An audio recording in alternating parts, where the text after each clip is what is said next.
हंस मोरनी स्कूल में सोनम नाम की एक लड़की पढ़ने आई थी। सोनम के बाल बहुत ही घने और लंबे थे, जिस वजह से सभी स्टूडेंट उसके बालों को देखकर हैरान थे। अरे ये लड़की है या कोई डायन? इसके बाल कितने घने और लंबे हैं। आखिर किसी का बाल इतना लंबा और शाइनी कैसे हो सकता है? जिया, तुम्हें ये लड़की कुछ अजीब नहीं लगती? जैसे किसी अलग ही दुनिया से आई हो।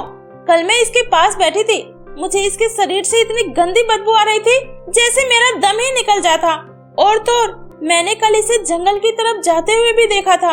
अरे नहाई नहीं होगी बेचारी, पर कुछ भी बोल, है तो कमाल की। हमारे पूरे स्कूल में उसके इतना सुंदर कोई भी नहीं है। और तुझे क्या हुआ? तू उसमें इतना इंटरेस्ट क्यों ले रही है? जंगल में जाए चाहे जहन्नुम में, तुझे उससे क्या? हाँ, कोई इतनी ज्यादा सुंदर भी नहीं है। अब उसकी तारीफ छोड़ और बुक निकाल ले, मैम आने वाली होगी। क्लास खत्म होने के बाद लंच में कुछ लड़कियां सोनम को घेर कर उससे बातें करने लगती है। सब उसके बालों की खूब तारीफ करते हैं। तभी रानी कहती है, अरे सोनम, कुछ उपाय बता ना। कुछ दिनों से मेरे बाल बहुत ज्यादा टूट रहे हैं। तेरे बाल तो इतने सुंदर और सिल्की हैं। आखिर तू अपने बालों में ऐसा क्या लगाती है जिससे तेरे बाल इतने सुंदर, सिल्की और लंबे हैं? हाँ सोनम, मुझे भी बता दे। कुछ दिनों से मेरे बाल भी काफी ज्यादा झड़ रहे हैं। मुझे तो कंघी देखकर ही रोना आ जाता है। गुच्छे गुच्छे में बाल टूट रहे हैं। अरे तुम सब चिंता मत करो, मैं तुम्हें एक ऐसी चीज बताऊंगी जिससे तुम लोगों के बाल भी मेरी तरह सुंदर और घने हो जाएंगे। तुम लोग बस आज छुट्टी के वक्त मेरे साथ चलना। स्कूल खत्म होने के बाद सोनम सभी को अपने साथ जंगल में एक जादूगरनी के पास लेकर जाती है। सोनम, ये कैसी जगह है? कहीं तू हमें किसी चुड़ैल के पास तो नहीं लेकर जा रही है? चुप हो जा, ज्यादा ओवर एक्टिंग मत कर। तुझे सोनम की तरह बाल नहीं चाहिए क्या? हाँ चाहिए। चुप करो तुम दोनों और बिना आवाज किए मेरे साथ आओ। उसके बाद सोनम एक जादूगरनी के पास जाती है। कैसी हो सुमोना जादूगरनी? तू फिर से यहाँ आ गई? बता, क्यों आई है यहाँ? क्या चाहिए तुझे? जादूगरनी, ये दोनों मेरी दोस्त है और काफी दिनों से दोनों के बाल बहुत ज्यादा झड़ रहे हैं, इसलिए ये यहाँ तुमसे जादुई शैम्पू लेने आई है। कृपया करके इसकी मदद करो। लड़कियों, इतने अच्छे बाल तो हैं तुम्हारे, तुम्हें जादुई शैम्पू की क्या आवश्यकता? चली जाओ यहाँ से। जादूगरनी जी, हमें सोनम के जैसे ही लंबे और सुंदर बाल चाहिए। लालच, वही दिखावा, ये ठीक नहीं है। लेकिन जादुई शैम्पू का अंजाम पता है ना तुम दोनों को? हाँ जादूगरनी, पता है। मैंने दोनों को सब कुछ बता दिया है। अब जल्दी से इन्हें वो जादुई शैम्पू दे दे। ठीक है, ये लो, ये रहा जादुई शैम्पू। लेकिन याद रखना, इसे।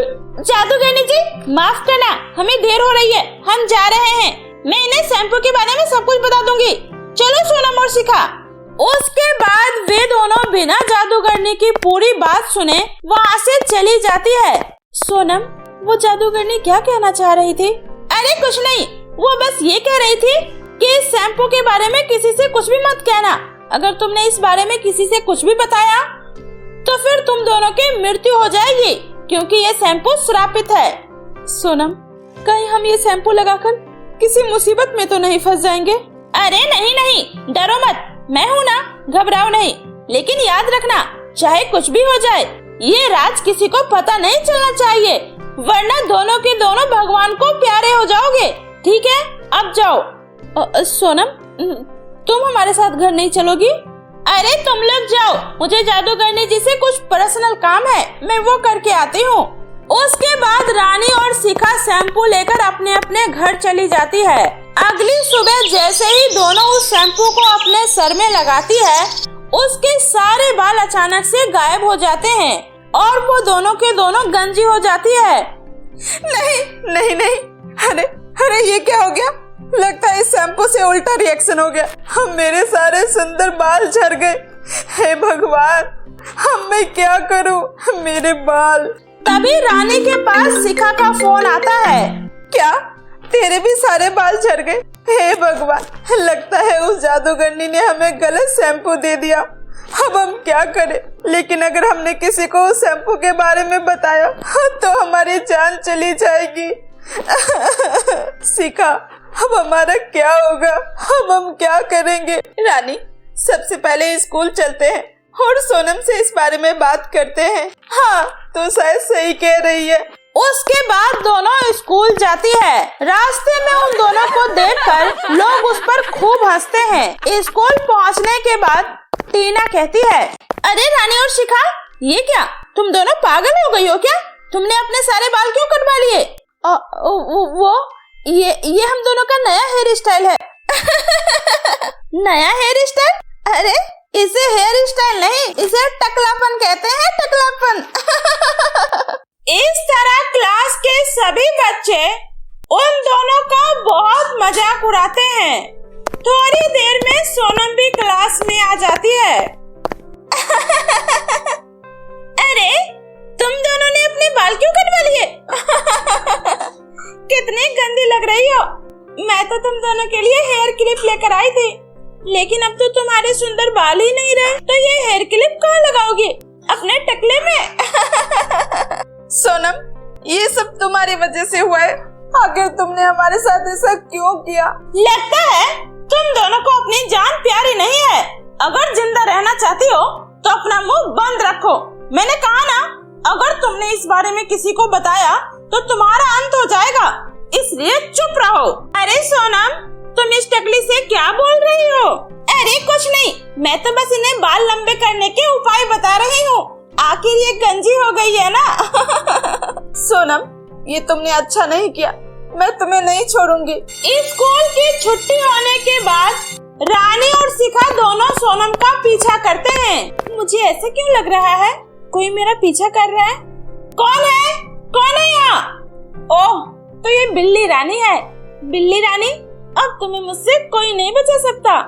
सोनम के इतना बोलते ही वो बिल्ली वहीं गिरकर बेहोश हो जाती है और फिर सोनम हंसते हुए वहाँ से गायब हो जाती है।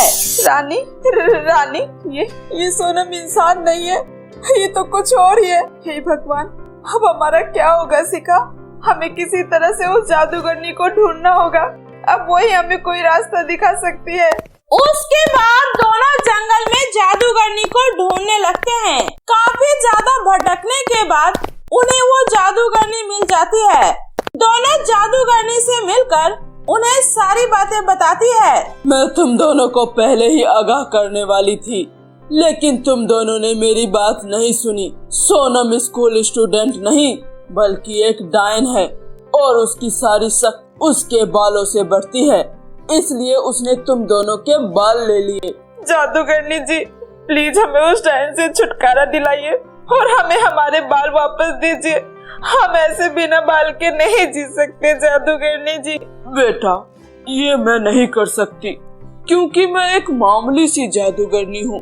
उसकी शक्ति के आगे मैं कुछ भी नहीं कर सकती। लेकिन हाँ, अगर कोई बहादुर इंसान उसके सारे बाल को काट दे तो वो अपने आप खत्म हो जाएगी, क्योंकि डायन की सारी शक्तियाँ उसके बालों में ही होती है। आपका बहुत बहुत धन्यवाद जादूगरनी जी। उसके बाद दोनों वहाँ से घर चली जाती है। अगले दिन दोनों एक प्लान बना के स्कूल आती है और फिर वो सोनम से कहती है, सोनम, मेरे बाल तो अब नहीं रहे, मैं तुम्हारे बालों में लगाने के लिए ये सुंदर सा हेयर बैंड लेकर आई हूँ। ये तुम्हारे लंबे बालों पर बहुत ही अच्छा लगेगा। अगर तुम इसे अपने बालों में लगाओगी तो हमें अच्छा लगेगा। अरे वाह, थैंक यू, लाओ दो। नहीं सोनम, ये हम अपने हाथों से तुम्हारे बालों में लगाना चाहते हैं, प्लीज मना मत करना। अरे हाँ, क्यों नहीं, लो लगाओ। तभी मौका देखकर रानी और शिखा उसके सारे लंबे बाल काट देती है। बाल कटते ही सोनम चीखते हुए वहाँ से गायब हो जाती है और वो दोनों जैसे ही उन कटे हुए बालों को छूती है, उनके सर पर पहले की तरह ही बाल आ जाते हैं। ये सब देखकर क्लास के सभी बच्चे हैरान थे। उसके बाद रानी और शिखा सभी को उस डायन स्टूडेंट के बारे में सब कुछ बताती है।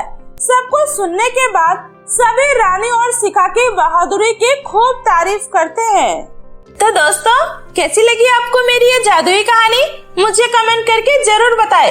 कहानी अच्छी लगी हो तो वीडियो को लाइक करके चैनल को सब्सक्राइब करना ना भूलें दोस्तों। तो मिलती हूँ ऐसे ही फिर किसी नई मजेदार साथ। तब तक के लिए